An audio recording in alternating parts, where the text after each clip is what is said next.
করবে। প্রোক্রাস্টিনেশন আসলে তোমার ব্রেনের ইমোশনাল সেলফ প্রোটেকশন। আমাদের মস্তিষ্ক চাপ নিতে চায় না, তাই ব্রেন সহজেই বিকল্প খুঁজে নেয়, যেমন ইনস্টাগ্রাম দেখা বা হঠাৎ ঘর গোছানো। সাধারণত তিনটে কারণে আমরা কাজ ফেলে রাখি। হয়তো কাজটা বিরক্তিকর, বা কাজটা অনেক বড় মনে হচ্ছে, বা মনে হয় আমি পারবো তো যদি ভুল হয়। তাই আমরা কাজটা থেকে পালিয়ে যাই। We run away from it.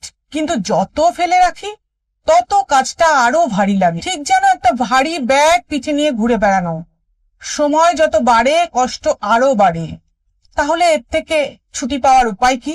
চলো এবার দেখি সমাধান কি। টিপ নাম্বার 1, কাজটাকে ছোট ছোট অংশে ভাগ করো। রিপোর্টটা শেষ করব বলার বদলে বলো, ল্যাপটপটা খুলে প্রথম প্যারাগ্রাফটা লিখব। That's it. ছোট কাজ, ছোট শুরু, বড় ফল।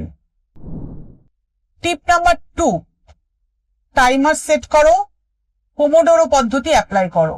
জাস্ট 10 মিনিটস কাজ করো। টাইমার বাজলে একটু রেস্ট নাও, তারপর আবার 10 মিনিট কাজ করো। তুমি দেখবে কাজটা ধীরে ধীরে এগিয়ে চলেছে। টিপ নাম্বার 3, নিজেকে বলো, আমাকে পারফেক্ট হতে হবে না, কাজ শুরু করাটাই বড় কথা। তাহলেই তোমার উপরে চাপ কমবে, আর এই চাপই তো কাজ ফেলে রাখার আসল কারণ।